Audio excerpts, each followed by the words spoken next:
Assalamualaikum warahmatullahi wabarakatuh. Saya Rizky Tamalia Putri, kelas 11 MIPA 2, akan mempresentasikan tentang peristiwa sekitaran proklamasi tahun 1945. Sebelumnya di sini udah ada mind mappingnya. Saya akan mulai pada tanggal 6 Agustus. 6 Agustus 1945 yaitu kekalahan Jepang kepada sekutu di Perang Dunia Kedua telah ditandai setelah dijatuhkannya bom atom di kota Hiroshima, dan lebih dari 70.000 orang penduduk kota Hiroshima telah menjadi korban bom atom. Selanjutnya, pada tanggal 7 Agustus 1945, Jepang membubarkan BPUPKI, yang BPUPKI sendiri ini beranggotakan 60 orang. Badan tata usaha ini dipimpin oleh R.P. Suroso dengan wakil Abdul Ghoffar dan Masuda. Setelah itu diumumkan pembentukan Panitia Persiapan Kemerdekaan Indonesia (PPKI) atau disebut juga Dokuritsu Junbi Inkai. PPKI diketuai oleh Insinyur Soekarno dan wakilnya itu Dr. Andes Muhammad Hatta. Tugasnya melanjutkan tugas BPUPKI dan mempersiapkan kemerdekaan Indonesia. PPKI sendiri ini beranggotakan 21 orang, yang berdaerah Jawa 12 orang, Sumatera 3 orang, Sulawesi 2 orang, Kalimantan 1 orang, Sunda 1 orang, Maluku 1 orang, dan Cina 1 orang. Selanjutnya, pada tanggal 8 Agustus 1945, pada saat itu Uni Soviet yang saat itu dipimpin oleh Stalin telah menggunakan dan menyatakan perang terhadap Jepang. Pasukan Soviet kemudian menyerang Manchuria yang terletak di timur Cina. Soviet menggunakan ini untuk merebut beberapa wilayah kekuasaan Jepang. Soviet dan Jepang sebelumnya telah menandatangani perjanjian non-agresi. Namun, setelah sekutu mengebom Hiroshima pada tanggal 6 Agustus 1945, Jepang pun bersiap untuk menyerah. Selanjutnya, pada tanggal 9 Agustus 1945, Jenderal Terauchi memanggil Soekarno, Mohatta, dan Rajiman untuk pergi ke Dalat, Saigon. Bom kedua dijatuhkan di atas Nagasaki sehingga menyebabkan Jepang menyerah kepada Amerika Serikat dan sekutunya. Bom ini dinamakan Fat Man. Selanjutnya, pada tanggal 10 Agustus 1945, pada tanggal ini, Sultan Syahrir, salah satu penggerak kemerdekaan RI, telah mendengar berita yang dikumandangkan sebuah stasiun radio bahwa Jepang telah menyerah kepada sekutu. Hal ini menjadi sebuah berita baik karena para tokoh nasional memang sedang menunggu saat yang tepat untuk meraih kemerdekaan. Pada tanggal ini juga, permintaan damai dari Jepang ditolak sekutu. Selanjutnya, pada tanggal 11 Agustus 1945, Insinyur Soekarno, Dr. Andes Mohatta, dan Rajiman telah tiba di Dalat, Vietnam. Ketiga tokoh ini bertemu dengan Jenderal Terauchi, Panglima seluruh Angkatan Perang Jepang di Asia Tenggara. Hingga akhirnya, pada pertemuan tersebut, Soekarno bertanya kepada Jenderal Terauchi mengenai kapan kemerdekaan bisa diumumkan pada rakyat Indonesia. Jenderal Terauchi pun menjawab bahwa kemerdekaan dapat diumumkan kapan saja dan tergantung PPKI mau kapan mengumumkannya. Selanjutnya, pada tanggal 12 Agustus 1945, di sini Jepang melalui Marsekal Terauchi di Dalat, Vietnam mengatakan kepada Soekarno, Hatta, dan Rajiman bahwa permintaan Jepang akan memberikan kemerdekaan kepada Indonesia dan proklamasi kemerdekaan dapat dilaksanakan dalam beberapa hari berdasarkan tim PPKI.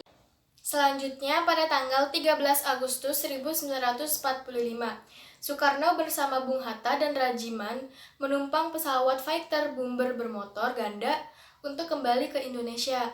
Dan pada tanggal ini juga, telegram resmi dari Tokyo akhirnya diterima di Bandung. Kemudian, penyusunan teks proklamasi pun dimulai dengan melibatkan Soekarni, Soeiro Saleh, Eri Sudewo, Johannur, dan Abu Bakar Lubis. Selanjutnya, pada tanggal 14 Agustusnya, Jepang menyerah kepada sekutu di atas kapal USS Missouri. Saat itu tentara Jepang masih menguasai Indonesia, sebab Jepang berjanji akan mengembalikan Indonesia ke tangan sekutu. Golongan muda seperti Sultan Syahrir, Wikana Darwis, dan Khairul Saleh terus mendesak golongan tua untuk segera memproklamasikan kemerdekaan. Tetapi Soekarno dan Hatta tidak ingin tergesa-gesa, sebab mereka berupaya meminimalkan adanya kemungkinan terjadinya pertumpahan darah pada saat proklamasi. Kedua tokoh kemerdekaan itu pun melakukan konsultasi pada PPKI, tetapi tidak didukung oleh golongan muda.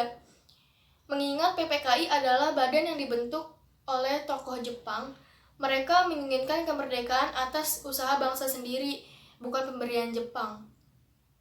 Dan pada tanggal 15 Agustus 1945, para pemuda dipimpin Khairul Saleh setelah berdiskusi dengan Tan Malaka mengadakan rapat untuk membicarakan pelaksanaan proklamasi kemerdekaan. Salah satu hasilnya yaitu mendesak Bung Karno dan Bung Hatta memproklamirkan kemerdekaan pada malam itu juga atau paling lambat tanggal 16 Agustus 1945. Syahrir kemudian menemui Soekarno dan Hatta dengan membawa hasil rapat tersebut. Awalnya Soekarno menolak keras permintaan Syahrir tersebut. Namun, karena didesak Syahrir, Bung Karno pun berjanji mengumumkan proklamasi pada tanggal 15 Agustus setelah pukul 5 sore. Namun, perihal pelaksanaan kemerdekaan, Syahrir mendeteksi ketidakseriusan Soekarno dalam kemerdekaan pada saat itu. Terbukti pada pukul 6 kurang Soekarno mengabarkan penundaan pengumuman proklamasi. Kemudian pada tanggal 16 Agustus 1945, dini hari sekitar pukul 4 waktu Indonesia Barat, sejumlah pemuda yaitu Sukarni, Wikana, dan Khairul Saleh memaksa membawa Soekarno dan Hatta ke Rengas Dengklok. Rapat yang akan dilaksana pun tidak jadi digelar karena Soekarno dan Hatta tidak muncul. Pada tanggal yang sama, Soekarno dan Hatta kembali didesak oleh golongan muda agar segera memproklamasikan kemerdekaan. Sementara itu, pada hari yang sama di Jakarta, pukul 23.30 waktu Indonesia Barat, terjadi kesepakatan antara Wikana yang mewakili golongan muda dan Ahmad Subarjo yang mewakili golongan tua. Akhirnya mereka memutuskan untuk istirahat sebentar di rumah masing-masing. Setelah itu, Soekarno-Hatta pergi ke rumah Laksamana Maeda sesuai dengan usulan Ahmad Subarjo. Walaupun orang Jepang memiliki kedekatan dengan tokoh-tokoh Indonesia dan beliau memberi jaminan kesehatan, sebelum merumuskan naskah proklamasi, Soekarno-Hatta menemui Mayor Jenderal Nishimura untuk menanyakan sikapnya mengenai proklamasi kemerdekaan. Sayangnya, tidak ada kesepakatan dalam pertemuan tersebut, karena Jepang yang sudah menyerah kepada sekutu, sehingga mereka tidak dibolehkan untuk mengubah keadaan politik di Indonesia sampai kedatangan sekutu. Akhirnya Soekarno-Hatta memutuskan untuk melanjutkan pembuatan naskah proklamasi. Isi kesepakatannya ialah bahwa proklamasi akan diadakan pada tanggal 17 Agustus 1945. Dan tiba pada tanggal 17 Agustus 1945, proklamasi kemerdekaan langsung dibacakan oleh Insinyur Soekarno dengan didampingi oleh Dr. Andes Muhammad Hatta yang dilaksanakan di Jalan Pegangsaan Timur nomor 56, Jakarta Pusat. Sejak pagi hari, kediaman Soekarno telah dipenuhi oleh para pemuda. Mereka berbaris tertib menunggu pelaksanaan proklamasi kemerdekaan. Tiang bendera terbuat dari sebatang bambu yang telah disiapkan saudara Suhut di tiang sederhana.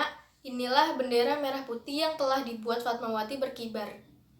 Dilanjut pada tanggal 18 Agustus 1945, PPKI mengawali sidang merupakan sidang pertama setelah dibentuk pada masa Jepang. Sidang berhasil mengeluarkan keputusan yang pertama, mengesahkan undang-undang sebagai konstitusi negara.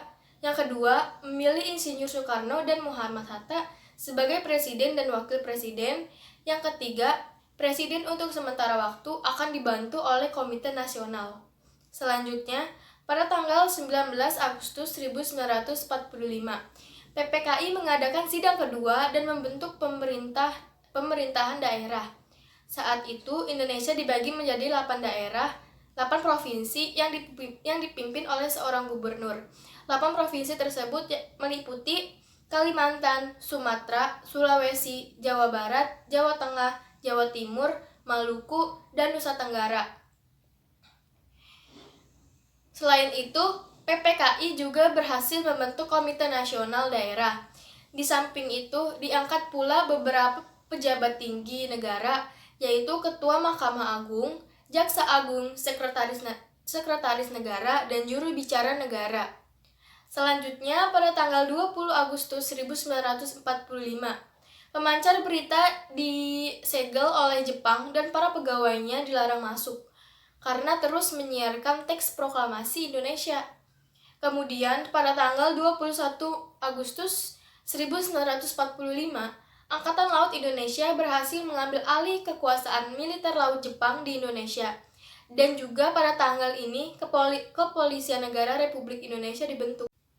Selanjutnya, pada tanggal 22 Agustus terjadi rapat ketiga yang dilakukan oleh PPKI.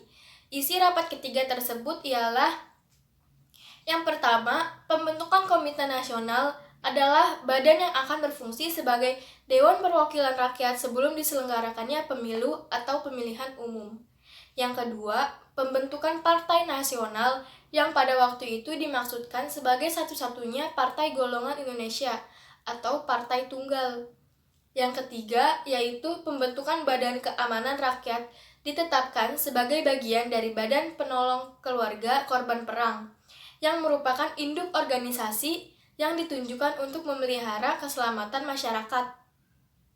Jadi pada saat itu pemerintah belum membentuk badan pemerintahan tentara seperti pada saat ini, karena pembentukan badan kementerian secara nasional dirasa bisa menimbulkan permusuhan atas sekutu Jepang. Selain itu, secara perhitungan pasukan yang dimiliki Indonesia pada saat itu juga belum mampu melindungi kekuasaan Jepang, sehingga pembentukan Badan Keamanan Nasional harus dilakukan secara bertahap. Sekian presentasi yang dapat saya paparkan, kurang lebihnya mohon maaf.